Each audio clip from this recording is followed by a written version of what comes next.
கவர்ச்சியால் மக்களை மயக்குவது திரைப்படம். எனவே நீதிபதி அவர்களே, தயவு செய்து உங்கள் திருவாயால் விழிப்புணர்ச்சி ஏற்படுத்தக்கூடியது சினிமா என்று சொல்லிவிட்டால் இந்த உலகம் தாங்காது.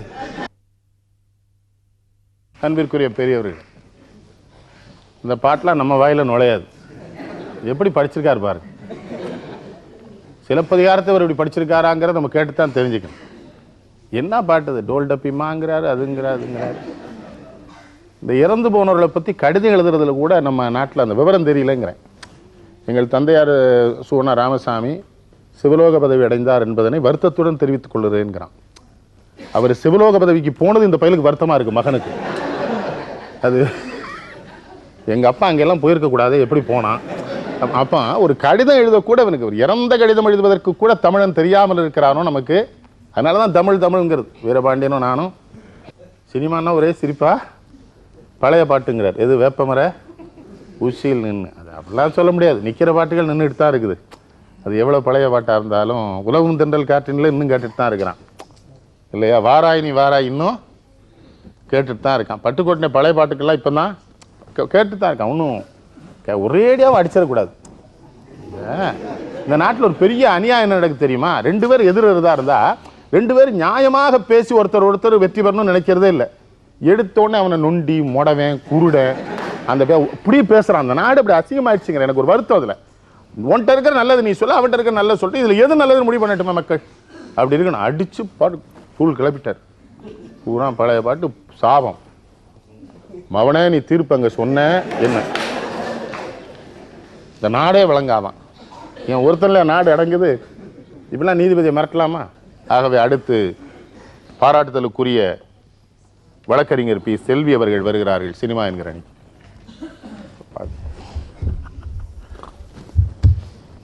அனைவருக்கும் வணக்கம். நடுவர் அவர்கள் முதலில் சொன்னார், இந்த பட்டிமன்றம் சிந்தனைக்குரியதாக இருக்க வேண்டும், சிரிக்கும் இடம் மட்டுமாக இருக்கக்கூடாது என்று. உங்களுடைய சிந்தனையை தூண்டும் வகையில் அவருடைய கருத்துக்கள் இல்லாமல் போய்விட்டது. அவர் அதிகமாக தன்னுடைய எண்ணத்தையும் முயற்சியையும் ஈடுபடுத்தியது இந்த மாதிரி திரைப்படங்கள் பாடல்களை மனப்பாடம் செய்வதில் தான் அதிக அக்கறை காட்டியிருக்கிறார். முதல்லேருந்து நம்ம பார்த்தோம்னா நடுவர் அவர்களும் சரி, என் முன் பேசிய 2 நண்பர்களும் சரி, காதல் திரைப்படங்களை மட்டுமே பேசி கொண்டிருக்கிறார்கள். எனக்கு அதுக்கு சம்பந்தம் கிடையாது. அதுங்க சொன்னாங்க. நான் அதெல்லாம் காதல்ங்கிற விஷயமே நமக்கு கட்டி புடிடா பாட்டெல்லாம் இவர் தான் பாடினாரு. நானும் தான் இந்த பாடலம்மா. நான் எதுக்கு சொல்ல வந்தேன், எதெல்லாம் தான் இவனுக்கு சொல்லிக் கொடுக்கறது இல்லாமல் போச்சு, இது கூடவாடா சொல்லிக் கொடுக்கணும்னு சொன்னேன். இது இவனாவே அது இயற்கை உந்துதல். அது ஒரு பிறவியில் மனிதனுக்கு வருவது. அதெல்லாம் அது கூடவா இவ்வளோ அசிங்கமாக சொல்லி தரணுங்கிறது சொல்ல வந்தனோட எனக்கு அதுல எல்லாம் ஒன்றும் விருப்பம் கிடையாது. எனக்கு அதெல்லாம் யாரும் சொல்லி கொடுத்து நான் தெரிஞ்சுக்கிட்டதும் இல்லை. சரி, எனக்கு தோன்றிய திரைப்படங்கள் எல்லாம் அந்த காலத்திலும் சரி இந்த காலத்திலும் சரி உள்ள நல்ல திரைப்படங்கள் என்று நான் சொல்வதெல்லாம் ராஜ்பாட் ரங்கதுரை, வீரபாண்டிய கட்டபொம்மன் போன்ற நல்ல தமிழ் திரைப்படங்கள். நம்ம இங்க சொல்லியிருக்க மாதிரி மக்களுக்கு விழிப்புணர்வை ஏற்படுத்திய தமிழ் திரைப்படங்களாக தான் நான் பார்த்திருக்கிறேன். மேலும் பார்த்தீங்கன்னா நடிகவேல் அவர்களின் திரைப்படங்கள் இல்ல, பகுத்தறிவு, சுயமரியாதை, ரத்த கண்ணீர் என்ற திரைப்படம் நம்ம எடுத்துக்கொண்டோம்னால் அதில் இங்கே உள்ள அனைவரும் பார்த்திருப்பீங்க. அதுல ஒரு மோசமான மனிதன், அவர் மோசமான மனிதன். அவன் ஆடிய ஆட்டம் எல்லாம் ஆடி இருக்கிறான், எல்லா கெட்ட வழியிலும் போயிருந்தால் கூட கடைசியில் அவனே மனம் திருந்தி தன் துணைவியாருக்கு ஒரு நல்ல ஒரு வாழ்க்கை துணைவியை கொடுக்க வேண்டும் என்று ஒரு முற்போக்கான செய்தி அந்த காலத்திலேயே சொல்லியிருக்காங்க. ஸோ இது ஒரு உன்னதமான கருத்தை ஒரு தமிழ் திரைப்படம், அதுவும் அந்த காலத்திலும் சரி எல்லாரும் பார்க்கப்பட்ட தமிழ் திரைப்படத்தினால இதை வெளிவந்திருக்கு. இப்போ நமக்கு எல்லாருக்கும் காந்தியை பற்றி மேலும் அதிகமாக தெரிய வந்தது ரிச்சர்ட் ஆட்டன்பரோ இயக்கிய காந்தி திரைப்படம் தான். இங்கே உள்ள அத்தனை பேரும் பார்த்துருப்பீர்கள். அதனால நமக்கு காந்தி அது வந்ததுனால தான் காந்தியை தெரியும் நான் சொல்லலை. அந்த காந்தி என்ற திரைப்படம் அவர் இயக்கி காட்டிய விதத்தினால் நமக்கு மேலும் சில உண்மைகள் காந்தியை பற்றி தெரிய வந்தது. இவர்கள் எதிரணியில் பேசும்போது பத்திரிகை துறை ரொம்ப ஒரு ரோசி பிக்சர், அதாவது ரொம்ப நல்ல ஒரு கிளீன், இது பத்திரிகைகளை எந்த ஒரு ஆபாசமும் கிடையாது, ரொம்ப சுத்தமான ஒரு இது இருக்கிற மாதிரி பேசினாங்க. எந்த பத்திரிகையில் அது சென்டர் ஸ்ப்ரெட் நடு பக்கத்தை திருப்பி பாருங்க, ஒரு நடிகையை போட்டு தான் இவர்களால் விற்பனையை அதிகரிக்க முடியும். பத்திரிகை துறையில் மட்டும் எல்லாமே சுத்தமாக இருக்கிறது இல்லை. அங்கேயும் ஸ்பெஷல் எல்லாம் இல்லை. பக்தி ஸ்பெஷல் எல்லாம் பார்த்தேன், அதுல இல்லையே. பத்திரிகை ஸ்பெஷல் இல்ல, நான் பார்த்த சில பத்திரிகைகள் எல்லாம் இருக்கு. நீங்க அப்படி பத்திரிகை எல்லாம் பாக்குறீங்க? நாங்க மேலும் பாடல்கள் சொல்ல போன திரைப்படங்கள்ல வரும் பாடல்கள் கூட பாரதியார் பாடல்கள் எல்லாம் சொன்னார்கள். ஆனால் நமக்கு பாரதியார் பாடல்கள் படித்திருந்தால் கூட இன்றைக்கு திரைப்படங்கள்ல வெளியே வந்த பிறகுதான் பாரதியாரின் பாடல்களை நாம் நன்றாக மனப்பாடமும் சரி திரும்ப பேசுறதுக்கும் நமக்கு நல்ல உதவியாக இருக்கு. அது பிரபலமான காரணமே திரைப்படங்கள் தான். மனுஷனை எழுச்சி பொழைக்கிறது அந்த காலம், அதுல வர வரிகள் திரௌபதி தன்னை துகிலுரித்தது அந்த காலம், பெண்ணை தொட்டு புட்டா சுட்டு புடுவா இந்த காலம். இது சொன்னது 1950 மக்களுக்கு விழிப்புணர்வு செய்த ஒன்று பாடல்கள் எது என்றால் விஞ்ஞானத்தை வளர்க்க போறண்டி. அதுலயே மதுரமாமா கேட்பாங்க, அதெல்லாம் இருக்கட்டும், வீட்டுக்கு என்ன செய்ய போறீங்க அதுவும் கொஞ்சம் விளக்கமாக சொல்லிடுங்கன்னு. அப்போதான் மாவு அரைக்கிற மிஷினு சுவிட்சை தட்டினா தட்டில் இட்லி எல்லாமே கேட்பாங்க. அவங்க அன்னைக்கு கேட்டாங்க, அது எல்லாமே இன்னைக்கு நடைமுறையில் இருக்கு. அதனால இப்போ பத்திரிகை துறையும் சரி சினிமா துறையும் சரி ரெண்டுத்துலேயும் நல்லது கெட்டது ரெண்டுமே இருக்கு. பட் அதிகமாக மக்களுக்கு விழிப்புணர்வு செய்தது எதுன்னு சொன்னால் சினிமா துறை தான் என்று சொல்லி என்னுடைய வாதத்தை முடித்துக் கொள்கிறேன். நன்றி. இந்த பழைய அவங்க வயசுக்கு அதை சொன்னால் எனக்கு ஆச்சரியமாக இருந்தது. இல்லை அந்த காலத்துக்காரனே அந்த படத்தை சொன்னால் நம்ம வயசு தெரிஞ்சிருமோன்னு சொல்லாமல் இருப்பான். இந்த படம்லாம் நான் பார்த்துருக்கேன் பாருங்கள். இந்த வயசில் தியாக பூமி, ரத்த கண்ணீர், உண்மையில் அதெல்லாம் கலைவாணர் என்எஸ் கிருஷ்ணனுடைய வெற்றிக்கு காரணமே உடுமலை நாராயணகவியினுடைய பாடல்கள் தான். அது பல பேர் வெளியில் சொல்ல மாட்டான். நாராயணகவி எழுதினார், இவர் பாடினார். அதில் வந்த எம்ஆர் ரத்த கண்ணீர்லாம் சொன்னாங்க. எம்ஆர் ராதாலாம் பற்றி ரொம்ப பகுத்தறிவிச்சிருந்தேன். உண்மையில் அது பெரிய செய்தி. அந்த காலத்தில் ஒரு தொழுநோயாளி தன்னுடைய மனைவியை தன்னுடைய நண்பனுக்கு திருமணம் செய்து வைக்கிறது, அது ஒரு பெரிய காரியம். ஆனால் அதில் கூட ஒரு சின்ன சிக்கல் இருக்குமா, ஒரு கேள்வி இருக்குது. இவன் தொழுநோயாளி கேட்டான், உனக்கு யாராவது விருப்பம் இருந்தால் அவனை கல்யாணம் பண்ணிக்கன்னு சொல்ல. அப்பவும் இவன் தான் போய் அவளை இன்னொருத்தன் கல்யாணம் பண்ணி வைக்கிறான். அந்த ஆம்பளை திமிறது. அவட்ட கேட்டா நான் இவனை கல்யாணம் பண்ணிக்கிறான்னு. அது ரொம்ப நாளாக நடக்குது. அது விடுங்க, அது இன்னொரு பட்டிமன்றத்தில் பேசிக்கலாம். இதில் நம்ம அதை சொல்ல முடியாது. ஆனால் அது ஒரு இடம் நல்லா இருக்கு. நீ வைத்தீஸ்வரன் கோயிலுக்கு போனால் அந்த ஈஸ்வரன் வந்து எல்லா நோயும் தீர்த்து வைப்பாருமாங்க. காலமேகம் ஒருத்தன் தான் அந்த கேள்வியை கேட்டிருக்கான், அது எப்படி இவர் தீர்த்து வைப்பார்? வாதக்காலான் தமக்கு மைத்துனருக்கு நீரழிவாம் பேத பெருவையராம் பிள்ளைக்கு போதக்கேள் வந்தவனை தீர்க்க வகையறியார் வேளூரார் எந்த வினை தீர்ப்பார் இவர்னு. இவருக்கே வாதக்கால் ஒத்த காலை தூக்கிட்டு நிற்காரு. இவர் மச்சனன் திருமால் பால் தண்ணியிலே கிடக்கான். இப்போ அவனுக்கு நீரழிவு, பிள்ளைக்கோ சிரோசிஸ் லிவர், வயிறு பெருசாக இருக்குது, குடும்பம் பூரா நோயாக இருக்குது. இவன் எப்படியா நம்ம வினையை தீர்த்து வைக்க முடியும்னு சும்மா காலமேகம் ஒரு கிண்டல் அடிப்பான். அது சரி, அது வந்து ரத்தக்கண்ணில் ஒரு இடம் வரும். இவர் குஷ்டரோகியா வருவார், ஏதோ ஒரு பாட்டு பாடுமார் அந்த வீட்டுக்கார் பிச்சை கேட்கும்போது, தீராத வினையெல்லாம் தீர்த்து வைப்பான் கோவிந்தன்மா. இவன் வீட்டுக்காரன் கேட்பான், ஓன் வேணா ஏண்டா தீரல அப்படின்னு கேட்பான். தொழுநோய். இப்போ அவர் பதில் சொல்வார். அந்த கதாபாத்திரம் சொல்வார், அறிவு வந்துருச்சுடா, தமிழனுக்கு அறிவு வந்துருச்சுதான் பார் அவர். அதைத்தான் அவங்க சுட்டி காட்டினாங்க. ரொம்ப அருமையாக நிறுவியிருக்கிறாங்க சில செய்திகளை. அதை மறுக்க என் அருமை நண்பர் நல்ல பத்திரிகையாளர் ஞானி வருகிறார். குறிப்பாக பெண்கள் அணிக்காகவே இதை சொல்ல விரும்புகிறேன். ஒவ்வொரு ஆணுக்குள்ளேயும் ஒரு பெண் இருக்கிறாள் என்பதை உணர்ந்த ஆண்களில் ஒருவன் பேச வந்திருக்கிறேன். ஒவ்வொரு ஆணுக்குள்ளேயும் ஒரு பெண் இருக்கிறாள், அதை உணர்கிற ஆண் தான் ஆணையும் பெண்ணையும் சமமாக பார்க்க முடியும் என்கிற பார்வையில் இருந்து தான் நாம் சமூகத்தை அணுக வேண்டும் என்று பேச விரும்புகிறேன். இந்த பார்வை ஏதாவது சினிமா எனக்கு கொடுத்துச்சா? கொடுக்கல. திரைப்படத்திலேருந்து நான் இந்த பார்வையை பெற்றேனா? கிடையாது. பாரதியிடமிருந்து பெற்றேன், பெரியாரிடமிருந்து பெற்றேன். பெரியாரும் பாரதியும் சினிமா எடுத்தாங்களா, இயக்கினாங்களா, கதைவசனம் எழுதினாங்களா, பாட்டு எழுதினாங்களா, பின்னால் நம்ம பாட்டெல்லாம் பயன்படுத்தி வேற யாரோ பணம் சம்பாதிப்பாங்கன்னு எதிர்பார்த்தாங்களா? அதெல்லாம் ஒன்றும் அவங்க எதிர்பார்க்கல. அவங்க எல்லாம் எழுதினாங்க, எழுதினதை பிரச்சாரம் செஞ்சாங்க, மேடைகளில் முழங்கினாங்க, மீண்டும் மீண்டும் எழுத்து, மீண்டும் மீண்டும் பத்திரிகை. இதுதான் நீங்கள் நம்முடைய முன்னோடிகள் எல்லாம் பார்த்தீர்களானால், காந்தியாராகட்டும், பெரியாராகட்டும், பாரதி ஆகட்டும், திருவிக்காகட்டும், நீங்கள் தியாகபூமி சொல்றீங்களே, கல்கி யார்? கல்கி சுதந்திர போராட்ட காலத்தை பத்திரிகை சாதனத்தின் மூலமாக சுதந்திர போராட்டத்துக்கு வலு சேர்த்தவர் யார்? பத்திரிகையாளர் தான். கல்கியுடைய படைப்பை தான் எடுத்துக்கொண்டு போய் சினிமா பயன்படுத்த வேண்டியிருந்தது. பத்திரிகையில் வந்த படைப்பை தான் சினிமா பயன்படுத்த வேண்டி வந்தது. சினிமாவில் வந்த படைப்பை எடுத்து பத்திரிகை வெளியிட்டு அதன் மூலம் பத்திரிகை விழிப்புணர்ச்சி அளித்ததாக வரலாறே கிடையாது. உடன்பாட்டில் பார்த்தா நடிகை வேலை என்னவாக்கினாங்க? பகுத்தறிவு பேசுறியா, சுயமரியாதை பேசுறியா, தமிழா தலை நிமிர்ந்து நின்று சொல்றியா, ஆணும் பெண்ணும் சமம்னு சொல்றியா, மூட நம்பிக்கைகளை எதிர்க்கிறியா? அப்படியானால் நீ வில்லன், நீ கதாநாயகன் அல்ல. அப்ப தமிழ் சமுதாயமே என்ன ஆச்சு? நடிகவேல் சொன்னதெல்லாம் ஒரு வில்லனுடைய பேச்சாக ஏற்றுக்கொண்டு நிராகரித்து விட்டார்கள். போலிசாமியார்கள் பின்னால் அலைகிறார்கள். தமிழ் சமுதாயம் என்ன ஆச்சுன்னு பார்த்தீங்கன்னா, சரியான சீர்திருத்த கருத்துக்களை முன்வைத்தவன் வில்லனாக்கப்பட்டான், சிறந்த சிந்தனை சொன்னவன் காமெடியன் ஆக்கப்பட்டான். சினிமா என்பதே அடிப்படையில மாய பிம்பங்களை உருவாக்குகிற ஒரு சாதனம். முதல் சினிமா நமக்கு வரும்போது நம்ம புராணங்கள் இருந்து கற்பனைகள் இருந்தால் நம்முடைய முதல் சினிமாவை நாம் உருவாக்க முடிஞ்சது. நம்முடைய முதல் சினிமா விழிப்புணர்ச்சி சினிமா அல்ல. ஆனால் இந்தியாவின் முதல் பத்திரிகை 1780 ஜான் ஹிக்கி தொடங்குகிறார் கல்கத்தாவிலே ஹிக்கிஸ் கெசட் என்று. அந்த முதல் பத்திரிகையே புலனாய்வு பத்திரிகை.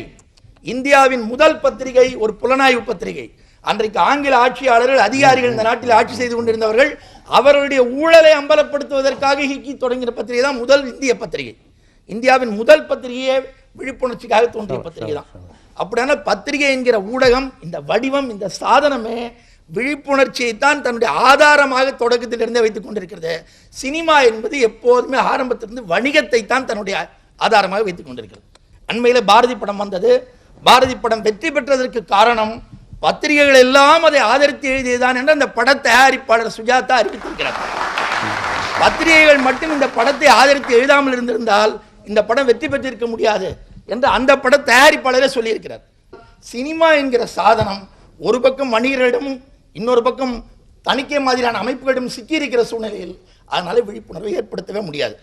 இந்த சூழ்நிலையில் பத்திரிகைகள் மட்டும்தான் ஏற்படுத்த முடியும். கடைசியாக ஒரு முக்கிய செய்தியை சொல்ல விரும்புகிறேன். இன்றைய தமிழகத்தில் 70 விழுக்காட்டினர் படிப்பறிவு பெற்றவர்கள். இதான் அண்மை சென்சஸ் உடைய முடிவு. 50க்கு கீழெல்லாம் இல்லை. தமிழ்நாட்டில் 70% லிட்ரஸி. அதனால பத்திரிகை படிக்கிற பழக்கம் பெருகும், வளரும். தொடர்ந்து விழிப்புணர்வை பத்திரிகைகள் ஏற்படுத்தும் என்று சொல்லி வாய்ப்புக்கு நன்றி தெரிவித்து விடைபெறுகிறேன். சிறந்த ஊடகம் சினிமா தந்திருக்குதா நல்லதை? சொன்ன மாதிரி ஒரு எம்ஆர் ராதானா அவனை வில்லனாக்கியாச்சு, ஒரு என்எஸ் கிருஷ்ணன் கலைவாணனா அவரை காமெடியனு ஆகிட்டாங்கன்னு மாயைகளை தோற்றுவிப்பது தான் சினிமாங்கிறார். பதில் சொல்ல வருகிறார் சிறந்த வழக்கறிஞர் சுமதி. அனைவருக்கும் எனது அன்பான வணக்கம். காட்சி ஏற்படுத்தக்கூடிய பாதிப்பு, வார்த்தைகள், பிரிண்ட் மீடியா ஏற்படுத்தக்கூடிய பாதிப்பு, இவை இரண்டிற்கும் அடிப்படையாக இருக்கக்கூடிய வித்தியாசத்தை அதிகம் ஏற்கனவே சொல்லிவிட்டோம். குஜராத்தை பற்றி ஐயா சொன்னார்கள். குஜராத்தில் பூகம்பம் செய்தியை மட்டும் போட்டு போக வேண்டியது தானே. நீங்கள் ஒரு சின்ன பிறந்த குழந்தை, 8 மாசத்து குழந்தை ஒரு பெரிய இரும்பு பாருக்கு கீழே விழுந்து நசுங்கி கிடக்கக்கூடிய படத்தை நீங்கள் போடுகின்ற பொழுதே ஒரு செய்தி ஏற்படுத்தக்கூடிய பாதிப்பை விட ஒரு காட்சி ஏற்படுத்தக்கூடிய பாதிப்பு அதிகம். இந்த பாதிப்பை நீங்கள் ஒரு 2 நிமிஷம் 3 நிமிஷம் ஃபிலிமாக எடுத்து டெலிநியூஸாக போடும் பொழுது அந்த டெலிநியூஸ்க்கு வரக்கூடிய ரெஸ்பான்ஸ், இந்த மக்களுக்கு ஏதாவது செய்யணும்னு ஏற்படுத்தக்கூடிய பாதிப்பு, அதனால் வீட்டில் இருக்கக்கூடியவங்க தங்கள் வீட்டில் உடனே கிடைக்கக்கூடிய துணிகள், மணிகள், பொருட்கள், மருந்துகள் எல்லாத்தையும் எடுத்து அனுப்புகிறாங்கன்னா நீங்கள் எல்லாம் போய் பத்திரிகை போட்டு பிரச்சாரம் பண்ண வேண்டியது தானே. ஏன் இந்த நியூஸை போடுறீங்க ஃபிலிமா?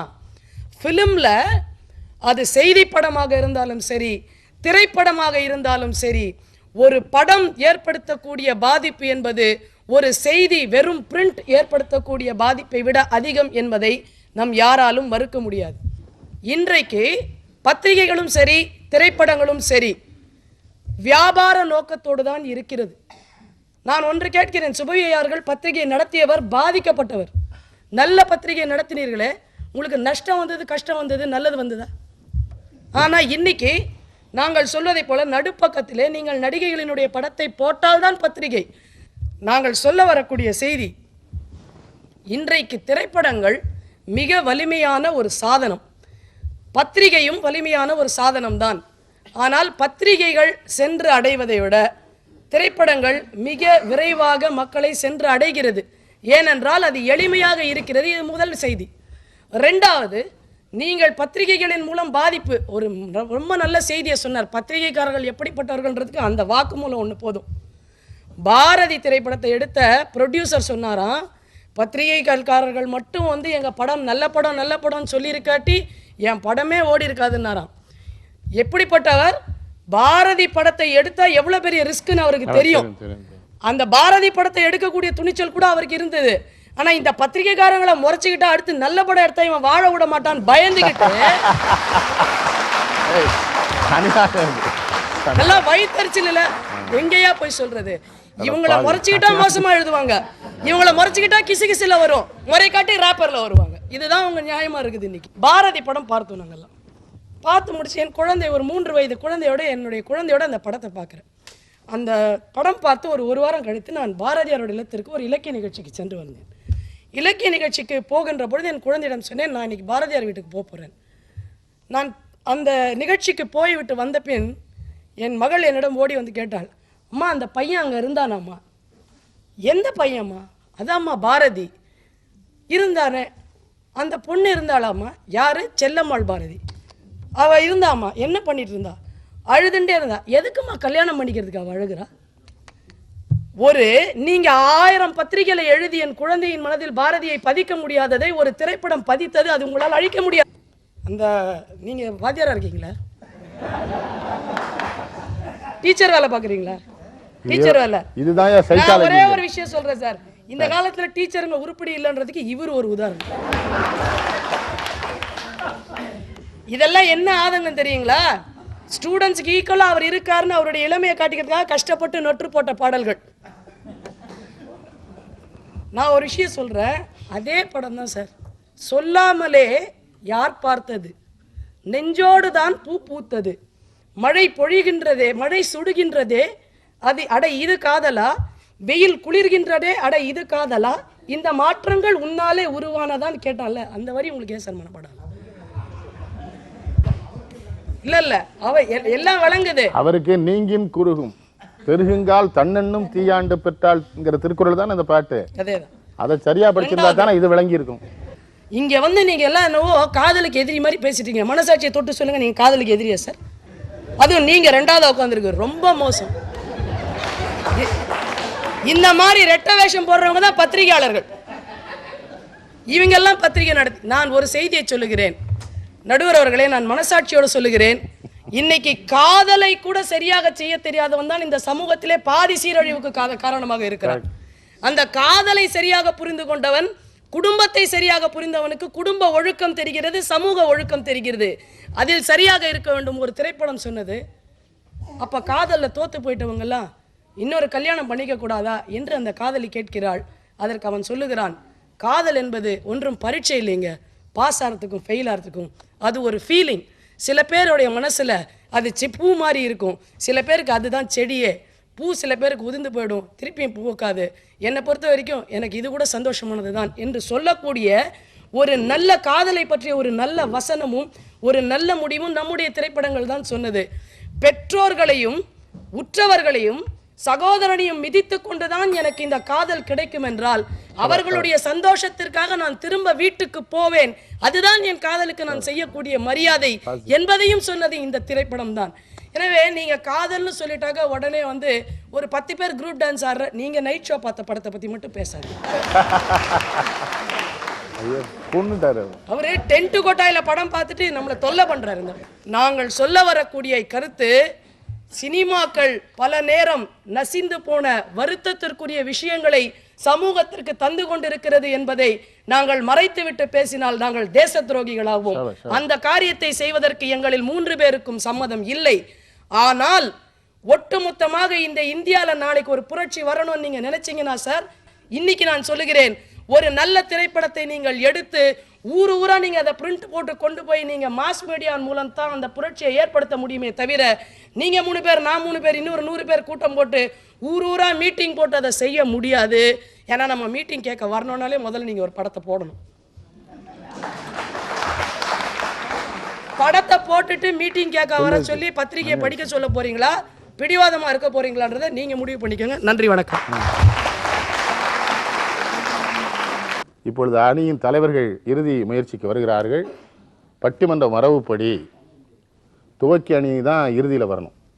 அதனால 2வது வந்த அணியினுடைய தலைவர் பிரேமாகுமார் அவர்கள். பத்திரிகையாளரை பற்றிலாம் சொன்னாங்க. ஒரு 3 பேர் டாக்டர் கிட்ட போனாங்க, கண் மருத்துவர் 3 பேர் போனாங்க. அது நடுவில் இருக்கவருக்கு கண் பார்வை சரி பார்க்கணும் அப்படிங்கிறதுக்காக போனாங்க. போன உடனே அங்கே ஒரு பலகை தொங்கிச்சு. டாக்டர் வீட்டில் ஒரு பலகை, பார்வை நேரம் 4 மணி முதல் 6 மணி வரை. உடனே நம்ம அறிவாளிகள், டாக்டருக்கே கண் பார்வை 4லேருந்து 6 தான் தெரியும், நம்ம எதுக்கு வருவானே, அந்த அறிவாளிகள் யாரும் இல்ல, இந்த 3 பேர் தான். ஐயா நான் சொல்றது என்ன தெரியுமா? இதுக்கு தான் நான் கண்ணாடி படாம வந்தேன். 3 பேரும் கண்ணாடி.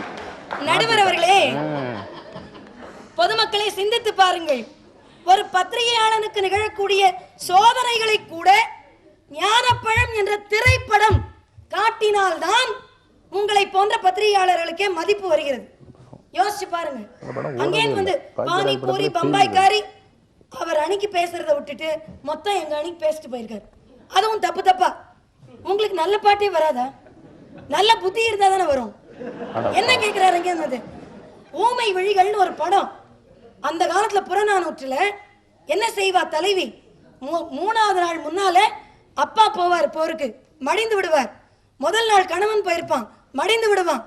இருக்கின்ற ஒரு பிள்ளைக்கு இடுப்புல வாழை கட்டி அமிச்சவன் புறநானூற்று தலைவி. இந்த ஊமை விழிகள் சொல்கிறது, இயக்கத்தில் இருக்கின்ற நண்பர்களே, ஒரு நாள் நம்முடைய நண்பன் போனான், அடுத்தது தோழி இறந்து போகிறாள், கலங்காதீர்கள். தோல்வி நிலை என நினைத்தால் வாழ்வை நினைக்கலாமா? உரிமை இழந்தோம், உடமையும் இழந்தோம், உணர்வை இழக்கலாமா? இதோட இல்ல, உணர்வை கொடுத்து உயிராய் வளர்த்த தாயின் கனவை மிதிக்கலாமா? எங்களுக்கு தெரியுது சார், அச்சம் அச்சம் இல்லை, இனி அடிமை எண்ணம் இல்லை. நம் காலம் இங்கே ஓடி போச்சு, கண்ணீர் மிச்சம் இல்லை. என்ன சொல்றான் தெரியுமா?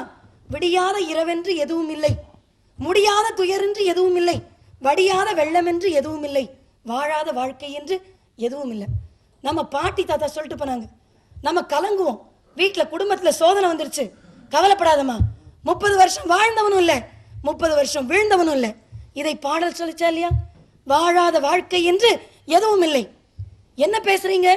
சுதந்திர போராட்ட உணர்ச்சிகளை, நடந்த நிகழ்வுகளை நூலோர்கள் வெஞ்சிரையில் நோவதும் மேலோர்கள் செக்கெழுப்பதும் காண்கிலையோ என்று கண்ணீர் விட்ட பயிரை பற்றி பாரதி பாடிய பாடலை ஒரு கப்பலோட்டிய தமிழன் நம் கண்ணுக்கு காட்டவில்லையா?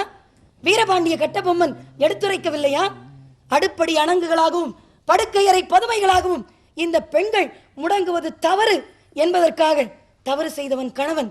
ஆனால் அவனை மானத்தோடு காப்பாற்றி விட்டுவிட்டு தற்காத்து தற்கொண்டான் பேணி தகை சான்ற சொற்காத்து சோர்விலாள் பெண் என்று புது யுக மகளிவள் அணிந்திடும் வளையல்கள் புது யுகம் படைத்திடுமே என்று ஒரு புதுமை பெண் காட்டவில்லையா?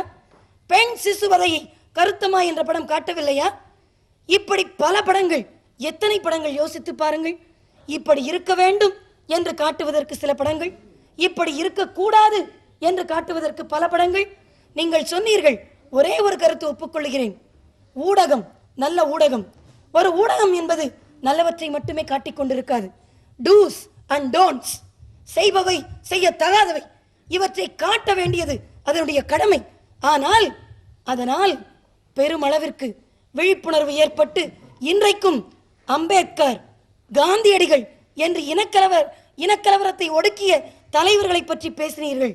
ஆனால் இவர்களை கூட படம் பிடித்து காட்டினால்தான் இந்த உலகம் ஒத்துக்கொள்கிறது என்ற அளவில் மனதில் உறுதி வேண்டும்.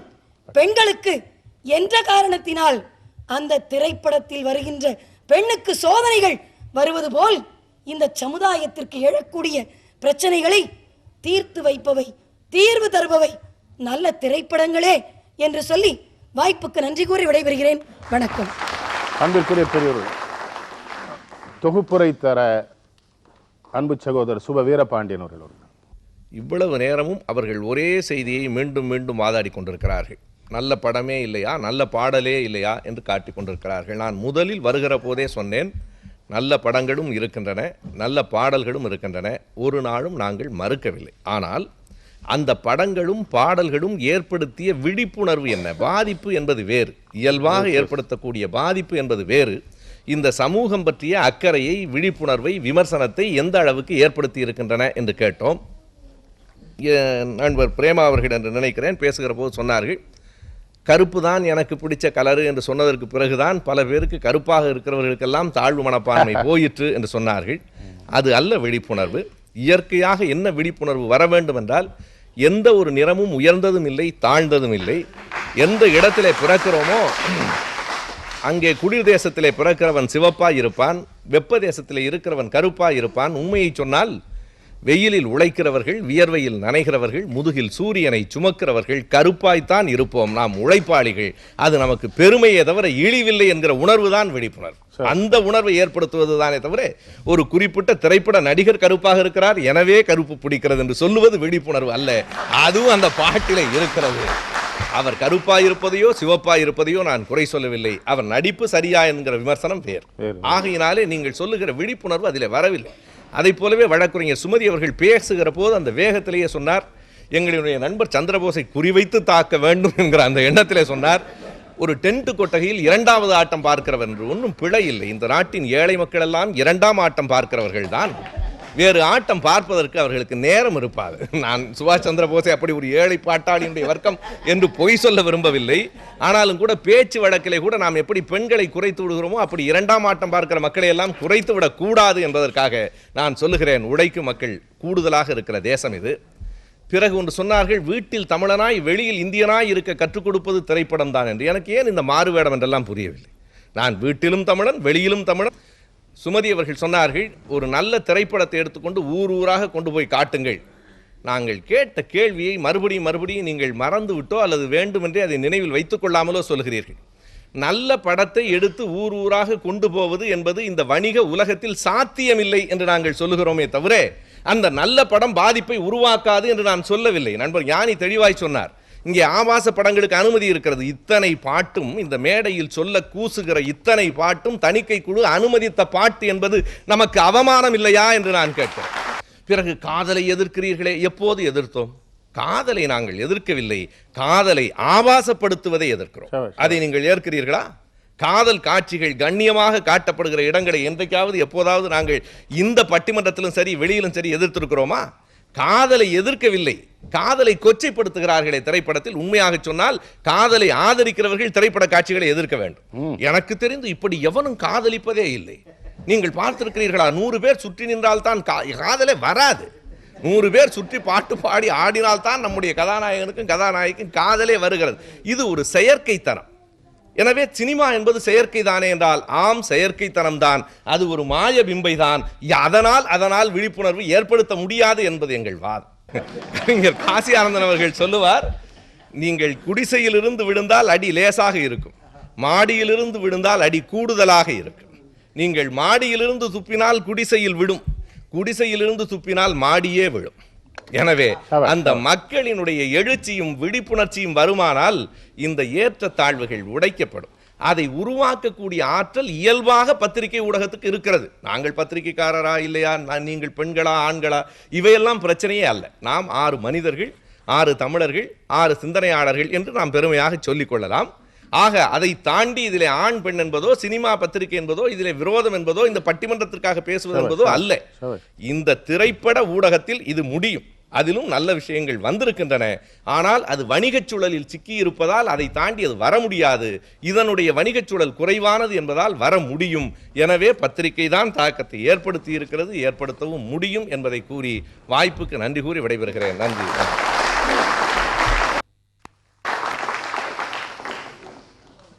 அன்பிற்குரிய பெரியவர்களே, ரொம்ப நல்ல வாதம், ரொம்ப சிறப்பாகவே இருந்தது. ஒரு மகிழ்ச்சி, எதுவும் எதையும் விட குறைந்ததில்லை என்பதனை இருசாராரும் ஒத்துக்கொண்ட அந்த பண்பு. ஏன்னா கொஞ்ச நாளாக பட்டிமன்றம்னாலே எதிரணியில் இருக்கிறவங்கள ரொம்ப ஏதாவது பேசி பண்ணுங்கிற ஒரு பயிற்சி அழிக்கப்பட்டிருக்கிறது தமிழகத்தில். இப்போ அப்படி பேசினா தான் அவர் பேச்சாளர், அது கிடையாது. பேச்சை எவன் ஆளுகிறானோ அவன் தான் பேச்சாளர். பேச்சு இவன் ஆளக்கூடாது, இவன் பேச்சு ஆழணும் இல்லையா? செவி கைப்பச் சொற்பொருக்கு வேந்தனை சொன்ன மாதிரி என்ன சொல்ற, கேட்டார் பிணிக்கும் தகையவாய் கேளாரும் வெட்ப மொழிவதாம் சொல்லுங்கிறான் வள்ளுவன். கேட்டவனை பிணிச்சிடணும், இவன் பேச்சை கேட்டக்கூடாதுன்னு நினைக்கிறவன் கூட போய் கேட்கணுங்கிறான். அப்படி பேசணும், அதான் பேச்சாளர். இப்போ அப்படி இல்லை, எதிர் அணியை உடனே தாக்கி நீங்கள் என்ன கலர் சேலை கட்டிருக்கீங்க, நீ என்ன பேண்ட் போட்டிருக்க, அப்படி இப்படிலாம். அவங்க கூட பிரேமாகுமார் கூட வந்து அந்த கண்டக்டருக்கு ரொம்ப பழைய ஜோக்கு அது, பார்வை நேரம். சமீபத்தில் எனக்கு வேண்டிய பையன் ஒருத்தனை கண்டக்டர்கிட்ட கூப்பிட்டு போயிருக்காங்க, முழு கண்ணும் போயிடுச்சு. டாக்டர் வருத்தப்பட்டார், ஒன்றுமே தெரியலிங்க அவனுக்கு, கீழேருந்து மேலே ஒன்று. அப்புறம் தான் அந்த பையனுக்கு எழுத படிக்க தெரியாதுங்கிற விஷயமே டாக்டருக்கு தெரியும். அப்புறம் எழுத்தெல்லாம் வாசின்னு இருக்கிறாரு, மேல் வரிசை தெரியலங்கிறான், கீழ் வரிசை இந்த பையன் ஏன்ட்டின்னு சொல்லலை எனக்கு எழுத படிக்க தெரியாதுன்னு. டெஸ்ட் பண்ணியான்ட்டேன். மொத்த கண்ணும் போச்சுன்ட்டாரு. மொத்த கண்ணும் போகாதையா, என் கூட தானே வந்தான் நடந்தான் காரில் ஏறினான்னா என்னடா விஷயம்னு இருந்தாலும் எழுத்தா காட்டுறான், எனக்கு எங்கேயா தெரியும் எழுத்து. நான் அதை நகைச்சுவைக்கு சொல்ல, நம்ம சமூகத்தில் பெரும்பான்மையான பேர் இப்படித்தான் இருக்கான். எழுத்து தெரியாதுங்கிறத கூட சொல்லாம டாக்டர்கிட்ட போறவன் நம்ம சமூக அமைப்பு. ரொம்ப அருமையா சொன்னாங்க ரெண்டு பேரும். அதுவும் குறைந்த ஊடகம் இல்லை, இதுவும் சரியா இருக்குதா ரெண்டும்? இப்போ யாருக்கு தீர்ப்புலாம் வேணாம், கொஞ்சம் சிந்திப்போம் ரெண்டையுமே. அவர் சொல்லிட்டார், அது முதல்ல அது புலனாய்வு பத்திரிகை கல்கத்தாவில், வெள்ளைக்காரன் காலத்தில் வெள்ளைக்காரனே வெள்ளைக்காரனுக்கு எதிராக தோக்குனதா ஞானி பாருங்க. அப்பவுமே ஊழலை பற்றி தான் எழுத ஆரம்பிச்சிருக்கான். அதனால அது ரொம்ப நாளாக நம்ம நாட்டில் இருக்குங்கிறதுல நீங்கள் யாரும் வருத்தப்படக்கூடாது. வெள்ளைக்காரன் காலத்தில் என்னமோ வெள்ளைக்காரன் யோக்கியம் மாதிரி நம்மால் மாதிரி தப்புங்கிற மாதிரிலாம் பேசுவானு கிடையாது. அவன்கிட்டே இருந்துருக்குது, அவன் ஆளே எழுதியிருக்கான். அதான அவர் சொன்னார் ஞானி. ஒரு பத்திரிகையாளர் சரியா தான், சரியா இருக்குதா சினிமாவும் பத்திரிகை? யோசிங்களேன். நான் வீட்டுக்குள்ளேயும் மனிதனாக, வெளியிலேயும் மனிதனாக, உலகிலேயும் மனிதனாக வாழுகிற வாழ்க்கையை இவர்கள் எனக்கு தருகிறார்களா? இல்ல. ஜாதி, மதம், இனம் எல்லாம். நான் கோயம்புத்தூருக்கு போனேன், ஒரு ஜவுளி கடைக்கு போய் என் ஜாதியை சொன்னேன். நான் இன்ன ஜாதியில் பிறந்தவன், என் ஜாதிக்காரன் தோட்டத்தில் விளைஞ்ச பருத்தியில், என் ஜாதிக்காரன் நூற்ற நூலில், என் ஜாதிக்காரன் நெசவு செய்த வேட்டி இருந்தா கொடுன்னு. கடைக்காரன் சொன்னான், நீ வாழ்நாளில் வேட்டியே உடுத்த போறதில்ல மகனே,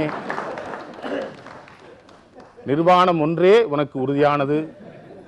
அப்போ நான் ஆடை அணிவதற்கு ஆடைகளை தேர்ந்தெடுக்க போகிற அந்த அந்த வணிக வளாகத்திற்குள்ளே என் ஜாதி எனக்கு ஆடை தர தயாராக இல்லை, என் ஜாதி எனக்கு ஆடை தராது. ஒரு வேட்டியில 100 ஜாதி உழைப்பு இருக்கு. ஒரு மசால் தோசையில 30 ஜாதிக்காரன் இருக்கிறான். ஒரு மசால் தோசையிலே 50 வெரைட்டி இருக்கு ஐயா மெட்ராஸ்ல. இவ்வளவு நீளத்துக்கு வச்சு உட்காந்து சாப்பிட்றான். அதில் ஒரு பேர் மொத்தமாக பிடிங்கிடுறான். சுரண்டல் வர்க்க தலைவனாக இருப்பான் போல தெரியுது. மொத்த குடும்பத்தில் ஒத்தப்பே பாதியை பிடிங்கிடுறான். தோசை சாப்பிட போறோம் சிந்திச்சிருக்கிறோமா? இதுல எத்தனை பேருடைய உழைப்பு இருக்குது, எத்தனை பேர் விளைநிலத்தில் விளைந்தது வந்தது, இல்லை எந்த ஜாதிக்காரன் கேட்டதில்லை. நோய் வருது, மருந்து சாப்பிட்றேன், எவன் கண்டுபிடிச்சான், எவன் தயார் பண்ணா அந்த மருந்தை, நான் ஜாதியை கேட்கறது இல்லை. எனக்கு உயிராபத்து வருகிற பொழுது என்னுடைய ஊரில் இருக்கிற மருத்துவர் எந்த மதத்தை சார்ந்தவர், என் மதத்தவரா என்று நான் கேட்பதில்லை. எனக்கு ஆபத்து வந்தால் அவர் எந்த மதத்தவராய் சார்ந்தாலும் அவருக்கு என் கடவுளா தெரிறாரு, எனக்கு என் கடவுளுங்கிறான். ஐயா கடவுளே, நீங்க தான் என் பிள்ளையை காப்பாத்துறீங்கிறான். அவர் வேற, நீ வேற. மறுநாளே தகராறுக்கு முன்னிருக்கிற பொழுது இவனே அந்த மருத்துவனின் வீட்டை தாக்குகிறானே. இதற்கு இந்த பத்திரிகையும் திரைப்படங்களும் என்ன செய்திருக்கிறது? விழிப்புணர்வு. அதுதான் இப்ப இந்த நாட்டில் சிக்கலே இதுதான். இந்த தேசத்திற்காக பாடுபட்ட தலைவர்கள் அத்தனை பேருக்கும் சிலைகள் வைக்கிற பொழுது, அந்த சிலைகளுக்கு குழி தோண்டுகிற பொழுது, அந்த குழிக்குள்ளே அவர்களின் கொள்கைகளை போட்டு மூடிவிட்டு அந்த தலைவர்களுக்கு சிலை வைத்திருக்கிறார். ஜாதிகளுக்கு அப்பாற்பட்டு இந்த நாட்டின் விடுதலை போராட்டத்திலே தங்களை தியாக தீபங்களாக ஆக்கிக்கொண்ட அத்தனை தலைவர்களும் இன்றைக்கு ஜாதியின் சின்னங்களாக அந்தந்த ஜாதியின் திருமண அழைப்புதல்களிலே அவர் படம் போட்டால் தான் இவன் இன்ன ஜாதி என்று தெரியும் என்கிற அசிங்கத்திற்கு இறந்து போன விடுதலை போர் வீரர்களையும் கொச்சைப்படுத்துகிறதே இந்த நாடு. இதை எந்த பத்திரிகை எழுதியிருக்கிறது? இல்ல. பத்திரிகைங்கிறது எனக்கு நல்லது சொல்ல, எனக்கு சரியானதை சொல்ல, எனக்கு தேவையில்லாததை விட்டுற. அப்படி இருக்கா? விழுப்புரத்தில் ஜாதி கலவரம் திண்டிவனத்திற்கு தொடருமா எழுதுறான். போகணும்னு நினைக்கிறான் இவனை. அது எப்படியாவது திண்டிவனத்துக்கு பஸ் ஏற்றி அனுப்பணும்ங்கிறான். மறுநாள் செய்தி வருது பத்திரிகையில, திண்டிவனத்திலும் தீ பிடித்தது, தெற்கே தொடருமா? விளங்குமா? படிச்சவன் சூதும் பாவமும் பண்ணா போவான் போவான், ஐயோன்னு போவாங்கிறான் பாரு. படிக்காதவன் தப்பு பண்ண மாட்டான்னு பாரதிக்கு நம்பிக்கை இருக்கு. நீங்க அதனால படிக்காதவன் முட்டாளுங்கிற பாரதி. அவன் ஒரு கட்டுக்குள்ள இருந்துருவான், கிராமத்துக்காரன். எவனா ஒருத்தன் சொன்னா கேட்டுருவான், நீங்க தாண்டா கேட்க மாட்டீங்க, இந்த நாட்டை நாசமாக்கிடுவீங்க. படிச்சவன் தப்பு பண்ணிடாதன். மத சண்டைகளை, ஜாதி சண்டைகளை, கலவரங்களை அதிகப்படுத்துவது யார்? இன்னொரு சங்கடம், பத்திரிகைகளுக்குள்ளே ஜாதி. அது அந்த ஜாதி பத்திரிகை, இது இந்த ஜாதி பத்திரிகை, அது அந்த மதம், இது இந்த இனம். இதுல பெரிய கொடுமை, எந்த மதத்தை பற்றியும் அந்தந்த மத தலைவர்களுக்கு உறுதியாக ஒன்றும் தெரியாது என்பதிலே எனக்கு எந்த சந்தேகமும் கிடையாது. மதமே தெரியாது இவனுக்கு. யானைக்கு மதம் காட்டுல பிடிக்கும், ஆனா யானை நாட்டுக்குள்ள வந்தா மதம் யானையை போய் பிடிச்சுக்குது. என்ன சுபவி, அது பெருமாள் கோயிலில் நின்றா திருமண்ணோடு நிற்கிறது, சிவன் கோயிலில் நின்றா விபூதியோடு நிற்கிறது, பள்ளிவாசல் நின்னா பிறையோடு நிற்குது, அங்கே சர்ச்சில் நின்னா சிலுவை போட்டு விட்டுருக்கான். நான் யானைகிட்ட போய் கேட்டேன், என்னடா மதம் பிடிச்சிருக்கு, காட்டில் தான் பிடிக்கும்னு இங்கே வந்தண்டா, இவனுக்கு வந்து மதத்தை வச்சு என்ன பிடிக்கிறாங்குது யானை. பத்திரிகை எடுத்துக்கங்க.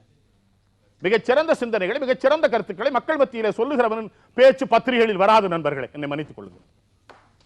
வருகிற பத்திரிகை விற்காது. வருகிற பத்திரிகை அச்சடிக்கிறவர்கள் அவர் நண்பர்கள் மட்டுமே படித்துக் கொள்கிறார்கள் என்பது நான் அறிந்த உண்மை. எத்தனை பேர் வாங்குறான் எனக்கு தெரியும். நீங்க இருந்த பத்திரிகை, உங்க நண்பர்கள் பத்திரிகை எத்தனை பேர் மொத்தம் போகுது, எத்தனை பேர் படிக்கிறா, எத்தனை பேருக்கு அது தெரியுது. இன்னொரு அநியாயம், பத்திரிகையில கவர்ச்சி படம் இல்லாம பத்திரிகை கிடையாது. மொத பக்கம் பின்னப்புன்னு பேர் அதுக்கு. இது குத்துறானா இவனை. ஜனாதிபதி படம் முதல் பக்கத்தில் வருவதில்லை. இந்த நாட்டின் விடுதலை போராட்டத்திற்கு தன்னை அழித்துக் கொண்ட தியாகிகள் யாருடைய சுதந்திர தினத்தன்று கூட ஒரு நடிகை தான் எனக்கு வாழ்த்து சொல்வாள், சுதந்திர தின வாழ்த்து. அதை தருவது பத்திரிகை. அவளை அசிங்கங்கிற, அவளை கொச்சப்படுத்துற, அவள் தப்பான வாங்குற, பிறகு அவளை என்ன எனக்கு சுதந்திர வாழ்த்து சொல்ல. இந்த ஊர்ல எவனா 90 வயசு கிழமை இந்த விடுதலை போராட்டத்தில் பாடுபட்டு இன்னும் சோத்துக்கு இல்லாம தியாகி பென்ஷன் நான் வாங்க மாட்டேன், தியாகி பென்ஷன் வாங்குறதுக்கு நான் போராடினவன் சொல்லி உயிரோட இருக்கிறவன் இன்னும் திருநெல்வேலியில 10 பேர் இருக்கிறான். அவனை கூட்டணி வாங்கி இருக்கிறா வாழ்த்து? இல்ல, ஜோதிகா தான் வாழ்த்தணும். ஒன்றை மறந்து விடாதீர்கள், ஜோதிகா என்கிற பெண் ஒரு கலைத்துறையில் இருக்கிறாள் என்பதற்காக அவளை குறைத்து எந்த ஆண்மகன் பேசினாலும் என்னால் ஒத்துக்கொள்ள முடியாது. உணர்ச்சிகள் ததும்புகிற துறையில் இருக்கிற எந்த பெண்ணும் அவளும் ஒரு உயிர் தான், அவள் ஒரு உடல் தான் என்கிற உணர்வுடையவன் நான். அதற்கு நான் தயாராக இல்லை. ஆனால் நாம் எங்கே இருக்கிறோம்? இல்லைன்னா எவனாவது அறிவாளி சோத்துக்கு இல்லாம பெரிய மனுஷனுக்கு எழுதி கொடுப்பான், அது வரும் பெரிய மனுஷன் பேர். சோத்துக்கு இல்லாத அறிவாளி பல பேர் இருக்கான். ஒரு 500 ரூபா சோத்து குடியா அவனுக்கு எழுதி கொடுக்குறேன், இந்த பெரிய மனுஷன் பேர்ல வந்திருக்கான். இந்த ஆள்கிட்ட போய் நேற்று உங்க கட்டுரை படிச்சேன், ரொம்ப அருமையா இருந்தா. ஆமா அப்படிமா, இவன் எழுதியிருந்தா தானே, இல்லைன்னு சொல்லுங்க. இது உங்க இது எப்படி நல்ல ஊடகம் தான். பட்டுக்கோட்டை எழுதியிருக்காரு, கண்ணதாசன் எழுதியிருக்காரு, நாராயணகவி, எம்.ஆர். ராதா நடிச்சிருக்காரு. எம்.ஆர். ராதா வில்லன் அவர் சொன்னது நல்லா இருந்து ஞானி. என்ன பண்ண, அவருக்கு அந்த பாத்திரம் தான் கொடுத்தான் சினிமாவில். ஆனா அந்த பாத்திரத்தில் கூட சிந்திக்கிற செய்திகளை அவர் சொல்லிடுவார். இருக்கட்டும், எந்த படப்போ காந்தி அந்த செல்வி சொல்லிச்சு. காந்தி எவ்வளவு நாள் ஓடிச்சு? கப்பலோட்டி தமிழன் எவ்வளவு நாள் ஓடிச்சு? கப்பலோட்டி தமிழன் படம் எடுத்த தயாரிப்பாளர் அதோட திரும்ப வேறொரு படத்துல தான் எந்திரிச்சார். ஒரு ஜனரஞ்சக படத்துல தான் அழகா சொன்னார், நம்ம சுபவி சொன்னார், அது வணிகம். திரைப்படம் வந்து தொழில். அவங்க அந்த விநியோகஸ்தர்கள் வந்தவொடனே கேட்குறாங்கல்ல, ஒரு பாட்டு வேணும், ஒரு டான்ஸ் வேணும், ஒரு கிளப் டான்ஸ் வேணும், சிம்ரன் எப்படியா ஒரு டான்ஸ் ஆட சொல்லிடுங்க, இல்லை ரம்யா கிருஷ்ணன் அதை ஆட சொல்லுங்க, பத்திக்குச்சின்னு அது வந்து ஆடுது. பத்தட்டும் எனக்கு என்ன, ஒரு நாளும் பத்தட்டு மொத்தமாக பற்றி எரியட்டும், எரிஞ்சுதான் ஒரு நாள் அரங்கட்டுமே. இது அச்சத்தை சுட்டு சாம்பரமின்றி அழித்திடும் மாணவனை திரளற்ற பெரும் திரளை நாம் ஆக்கி பணிந்திடுவோம் பாரதி. ஏய், தீ என்ன தெரியுமாடா, அச்சத்தை சுடருமா, எதை சுட்டாலும் சாம்பல் இருக்குமா, ஆனா அச்சத்தை சுட்டா சாம்பல் கூட இருக்க கூடாதா, அப்படி எரிக்கணும்னு சொன்னவன் பாரதி. அவன் பிறந்த நாட்டுல பாரதி படத்துக்கே பத்திரிகை விளம்பரம் பண்ண வேண்டியிருக்கு. இப்ப பாரதி போய் மேல பார்க்கணும், மேல் உலகம்னு ஒண்ணு இருந்தா அவன் சொல்லுவான், படம் எடுத்துருக்க வேண்டாம்டா, என்னன்னு என்னையும் சென்சார் போர்டு பார்த்துருக்கானேம்மா, மற்றதையே பார்த்த சென்சார் போர்டு அவனை பார்க்கலாமா. ரொம்ப அருமையாக சொன்னார் ஞானி. தனிக்கு அது ஒரு பெரிய சிரமம் அந்த நாட்டில். நல்ல பத்திரிகைகள் நான் கேட்குறேன், பெரிய முனிவர் படத்தை ஒரு பக்கம் போட்டு எதிர சிம்ரன் படம் போட்டிருக்கான். என்னடா இது, சாமி சிம்ரன் ஒன்னா இருக்கிறாங்க, என்ன சாமிக்கு ஒரு சந்தர்ப்பம் அளிக்கிறோம், இதை நீங்கள் தடுக்காதீர்கள். அவருக்கு வேற இல்லை, பத்திரிகை ரொம்ப ஒழுக்கம்னு சொன்னாங்களே, இல்லை நான் பார்க்குறேன் சில பத்திரிகைகள் அது விரல் விட்டு எண்ணப்படுகிற பத்திரிகை, 100, 1000, 5000 அப்படி ஒரு பத்திரிகை இருக்குன்னு சொன்னால் நம்மளை ஒரு மாதிரி பார்க்குறான் ஊரில். அது படிக்கிறீங்களோ, நம்மளை மென்டல்னு கணக்கு வைக்கிறான். இதை ஒரு பயா வாங்கி படிக்கிறானுங்க இவன். அவன் ஜனரஞ்சக பத்திரிகை என்கிற பெயரில் வருகிறதே இந்த வாராந்திர மலிவுதல்கள், இதான விட நிற்குது. இரண்டுமே சிறந்த ஊடகம். நான் என்ன சொல்றேன், அறிவுடையவர்களை, ஞானிகளை, இந்த சமூகம் குறித்து சிந்திப்பவர்களை, இந்த சமூகத்தை வாழ வைக்க கருதுவர்களை, இந்த சமூகத்தின் ஏற்றத்தாழ்வுகளை உணர்கிற விதமாக சொல்லுகிறவர்களை இந்த சமூகம் மேலே தூக்கி வைத்து, நீ எங்களுக்கு எழுது, நீ எங்களுக்கு சொல், உனக்கு எந்த துன்பம் இல்லாமல் நாங்கள் பார்த்துக் கொள்கிறோம் என்று சொல்லுகிற இடத்தில் இந்த சமூகம் இருக்கிறதா? இல்ல. அறிவா இருந்தாலே க்ளோஸ் பண்ணுன்றான் முதல்ல. ரொம்ப சிந்திக்கிறான். விட்டுறாத, இவனை முடிச்சிடணும். நிறைய விஷயம் சொல்றான், புதுசா சொல்றான், சிந்திச்சுக்கோங்கிறான். பாரதியாரை போய் பாப்பான்னு சொல்றவன் இருக்கானே அந்த நாட்டில். அவன் பாப்பானா? அவன் என்ன முரடா அவன்? அடுத்த வேளை சோற்றுக்கு ஒரு சுற்றுக்கு ஒரு பருக்கை குன்றிமணியை சேர்த்து வைப்பவன் பார்ப்பனன் இல்லை என்று யாக்ஞவல்கியர் சொல்கிறார். இங்கே யாரும் பிராமணன் இல்லைன்னு எழுதுறான். எத்தனை பேருக்கு தெரியும்? காக்கை குருவி சாதி, காக்கை குருவி எங்கள் சாதி, நீள் கடலும் மலையும் எங்கள் கூட்டம்னால பல பேருக்கு புரியல. காக்கை குருவி எங்கள் சாதி வேற ரொம்ப அற்புதமான காக்கையும் குருவியும் தான் மனிதனை அண்டி வாழுகிற பறவைகள். அதான் கொத்தி திரி வந்த கோழி அதை கூட்டி விளையாடு பார்ப்பாங்கிறான் பிள்ளைகிட்ட. கோழி நம்மோட சேர்ந்து வாழுகிறது. இப்ப எதெல்லாம் நம்மோட இருக்குதோ அதெல்லாம் என் ஜாதி தான் விட மாட்டான். அப்ப சரி, நீள் கடலும் மலையும் எங்கள் கூட்டம் என்ன அர்த்தம் எனக்கு புரியல. கடல் மலை எப்படி இவன் கூட்டமாக? பாரதி சொல்றான், கடலும் மலையும் மலை சார்ந்த அந்த மழை வளங்களும் மரங்களும் இருந்தால்தான் மழை வரும், மழை வந்தால்தான் இந்த மனிதகுலம் ஜீவிக்கும். மனிதகுலத்தையே வாழ வைப்பதனால நீள் கடலும் மலையும் எங்கள் கூட்டம்டா. கடலும் மலையும் இல்லைன்னா மனிதகுலம் வாழ முடியாது. அதிக உறவு. அப்படி சிந்திச்சவனுக்கு அந்த நாட்டில் இருந்திருக்கான். பாரதிதாசன் சிந்திச்சிருக்கிறாரு. இது பெரிய சங்கடம் தெரியுமா? பாரதியார் பாரதிதாசன் எல்லாமே இப்ப சங்கத்துக்கு கொண்டு போயிட்டாங்க. அவங்க சங்கத்தில் அவங்க வர்றாங்க. சாதிகள் இல்லை அடி பாப்பா. அவர் எங்க ஆளு தான். யாரு? பாரதிதாசன் எங்க ஆளு? நம்மகிட்டே கேட்குறாங்க மெதுவா பக்கத்தில் வந்து, நீங்க நம்ம ஆளாமே. நம்ம ஆள்னா என்னடா சொன்னாங்க? நம்ம ஆளுன்னு சொன்னாங்க. ஒருத்தர் சொல்லி நம்மளை அடையாளம் காண பார்க்குறான். அவன் சொல்றது ஒரு பெரிய தலைவனை, ஜாதிக்கு அப்பாற்பட்டு பாடுபட்டு போராடி வென்ற ஒரு தலைவன் பேரை சொல்லி அவனுக்கு நீங்க சொந்தமானு கேட்கிறான். சரியா இருக்குதா? யோசி. பத்திரிகை ஆகட்டும், ரெண்டுமே நல்ல சாதனம் தான். நம்மகிட்ட ஒரு பெரிய பலவீனம் இருக்கு, மக்கள்கிட்ட அதை ஒத்துக்கணும். ஒரு 2.5 மணி நேரம் பொழுதுபோக்குன்னு தான் நினைக்கிறோம். நம்ம அதை உட்கார்ந்து பார்க்கணும். பாரதி படமே பத்திரிகை எழுதி பார்த்தாங்கன்னா அவர் சொல்றாரு, ஒரு பக்கம் இருக்கட்டும். பாரதி படம் நான் திருநெல்வேலியில் 10 தடவை பார்த்தேன். எனக்கு அதுலேயும் அவன் நின்னை சரணடைந்தேன் அந்த பொண்ணு நான் அழுதுட்டேன் தேம்பி தேம்பி. அந்த பொன்னை உயர்வை புகழை விரும்பும் என்னை கவலைகள் தின்னத்தகாதென்று என்ன சொல்றான் அந்த சமுதாயத்துக்கு. திரைப்படத்தின் வாயிலாக ஒரு பத்திரிகையாளனை காட்டுகிற பொழுது அந்த பத்திரிகையாளனாகிய கவிஞர் நமக்கு என்ன சொன்னான்னு தெரியுமா?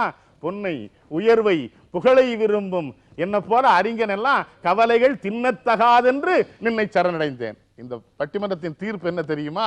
அப்படி அறிஞர்களை, அப்படி சிந்தனையாளர்களை, அப்படி புகழுக்குடையவர்களை பத்திரிகையாளர்களாக இருந்தாலும் அவர்கள் திரைப்படத்திற்குள்ளே நுழைந்தாலும் அவர்களை கவலைகள் தின்னத்தகாத வரையில் அவர்களை நீங்கள் காப்பாற்றுகிற வரையில் இந்த நாட்டு மக்களுக்கு நல்லது கொண்டு தர நினைக்கிற 2 ஊடகங்களும் பாழ்பட்டுத்தான் நிற்கும். இதனை யாரும் பாதுகாக்க முடியாது.